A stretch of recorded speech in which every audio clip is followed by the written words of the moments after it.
네, 시장에 보는 눈을 채우는 시간입니다. 오늘은 남인시 이베스타증권 연구원 모셨습니다. 연구원님, 안녕하세요. 네, 안녕하세요. 반갑습니다. 시간이 별로 없으니까 바로 그냥 들어가죠. 네, 항공업계가 벌써 명절이 없는 네 번째 해를 맞이하고 있는데요. 그럼에도 불구하고 대한항공은 역시 화물의 대한항공이었던 것 같습니다. 실적이 쭉 좋은 상황인데 실적 시즌 항공주 먼저 한번 알아보죠. 네, 4분기 실적 한번 점검하고 이제 말씀드리도록 하겠습니다.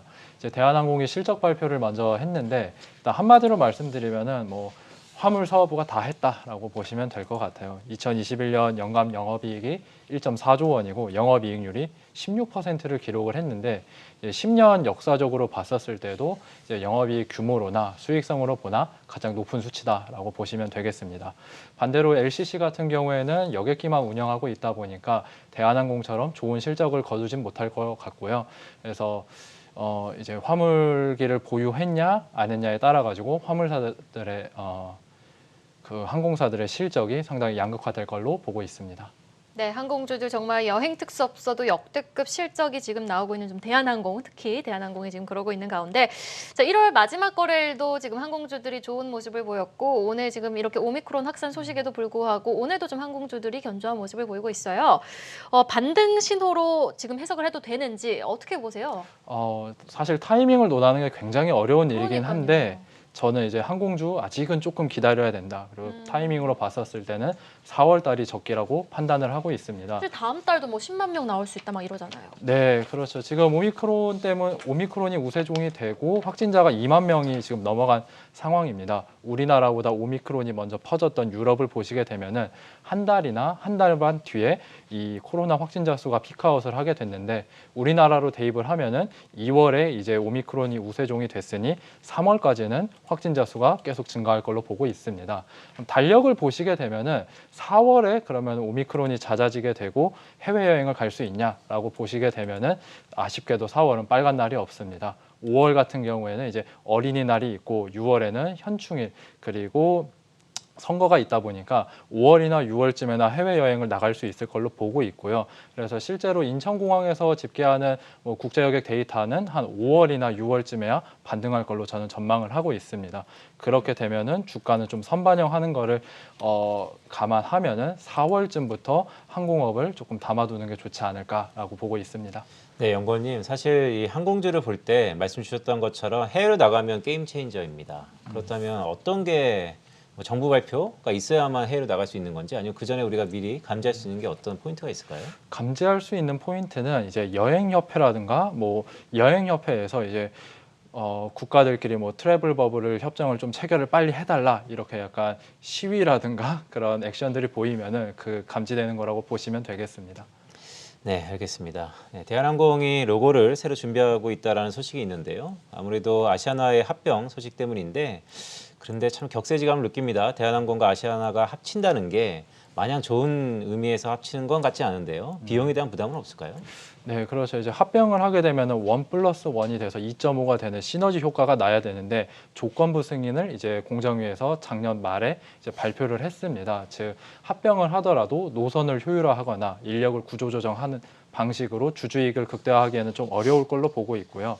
이제 조건부 승인만 발표를 하고 어떤 조건을 달 건지는 아직 공정위에서 발표는 하지는 않았습니다. 근데 가장 유력한 방안은 제가 봤을 때는 이제 대한항공이 보유한 운수권을 타 항공사들한테 배분하는 방식이 가장 유력해 보입니다. 그래서 독과점을 하고 있던 즉 수익성이 높았던 알짜 노선들을 타 항공사들한테 배분할 걸로 보이고 있는데요.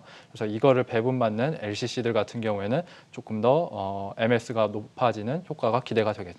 네, 네, 말씀해 주시죠. 네, 그렇다면 사실 되게 어려운 질문인데 중요한 네. 질문을 좀 드리겠습니다. 네. 사실 그게 핵심 포인트잖아요. 맞습니다. 이제 LCC 누구한테 갈 거냐? 네.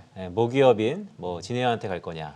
아니면 다른 LCC한테 갈 거냐? 어디로 갈 거라고 보세요? 저는 티웨이 항공이 가장 유력할 걸로 보고 있습니다. 이유는 단순합니다. 장거리 여객기를 지금 2월부터 도입을 하고 4월부터 이제 국제선 라인에 이제 취항할 계획이거든요. 반대로 제주항공 같은 경우에는 장거리 여객기를 아직 도입을 안 하고 있고 오히려 지금 화물기를 도입을 한다고 했습니다. 그러면은 나머지가 이제 진에어가 있는데 이제 언론 보도 자료를 종합해서 보게 되면은 이제 공정위에서 대한항공, 아시아나, 진에어, 에어부산, 에어서울 이렇게 5개사를 합쳐가지고 점유율을 계산을 하고 있습니다. 즉 진에어도 대한항공과 아시아나항공 똑같은 한 몸으로 보겠다는 거죠. 그래서 진에어한테 운수권이 배분될 가능성은 낮아 보입니다. 그래서 지금 독과점하고 있는 노선 자체가 장거리 노선이 많다 보니까 장거리 여객기를 가지고 있는 지금 도입한 티웨이 항공이 조금 더 실적 개선폭이 더 커질 거다라고 보시면 되겠습니다. 그럼 지금 시점에서 티웨이 항공 같은 종목들 미리 좀 담아봐도 좋을까요? 근데 아직 타이밍이 제가 말씀드렸다시피 한 4월 이후부터가 좋아 그것도 보임. 4월 이후부터. 네, 왜냐하면은 진에어나 제주항공 같은 경우에는 작년에 유상증자를 한 차례 맞춰가지고 이제 자금 여력이 좀 충분한데 사실 티웨이 항공이나 티웨이 모유 회사인 티웨이 홀딩스는 아직 자금 여력이 크게 많지는 않습니다. 그래서 유상증자가 끝나고 나서 천천히 접근하시는 게 좋아 보입니다. 네, 그럼 유가 이야기도 한번 해보도록 할게요. 지정학적 리스크로 인해서 지금 국제 유가가 급등하고 있지 않습니까? 네. 이로 인해서 미치는 항공주에 대한 영향은 어떨까요? 네, 국제 유가가 많이 올라가면서 당연히 이제 제트 오일 가격도 많이 올라가고 있는데 이제 결론부터 말씀드리면은 지금 항공사 수익성 개선에 있어서 유가는 제한적이라고 보시면 됩니다. FSC랑 LCC 나눠서 보시면 되는데요. 앞서서 말씀드렸다시피 지금 화물 운임이 워낙 가파르게 올라가고 있다 보니까 유가가 상승하는 폭을 뛰어넘고 있습니다. 그래서 대한항공도 이제 분기별로 영업이익률이 계속 개선이 되고 있고요. 그래서 대한항공이나 아시아나항공은 유가가 상승하더라도 수익성에 미치는 영향은 제한적으로 보고 있습니다.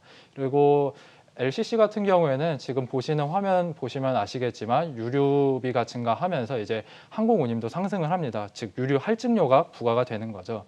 그래서 만약에 지금 유가가 C 단계에 있어가지고 유류비가 증가함에도 불구하고 항공 운임이 상승하지 못하는 그 단계에 있다면 위험한 거지만 지금은 B 단계, 즉 유류비가 올라감에 비례해가지고 항공 운임이 상승하고 있다 보니까 아직까지는 걱정하진 않으셔도 될 것 같습니다. 네, 아까 그 차트를 좀 보면요. 사실 지금은 B 단계라서 뭐 큰 걱정이 없다라는 말씀 주셨습니다. 그럼 네. C 단계였던 적은 과거 몇 년도인가요?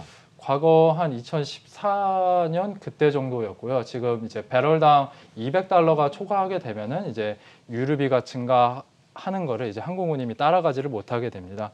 그래서 아직 그 단계까지는 아니다 보니까 크게 걱정하실 필요는 없어 보입니다. 네, 마지막 질문을 간단히 좀 드리겠습니다. 결국 오늘 쭉 얘기를 들어보니까 유가 비용단의 상승에도 불구하고 네. 화물 운임의 강세가 지속되는 한 괜찮다라는 네. 말씀 주셨습니다. 올해 계속 괜찮을까요?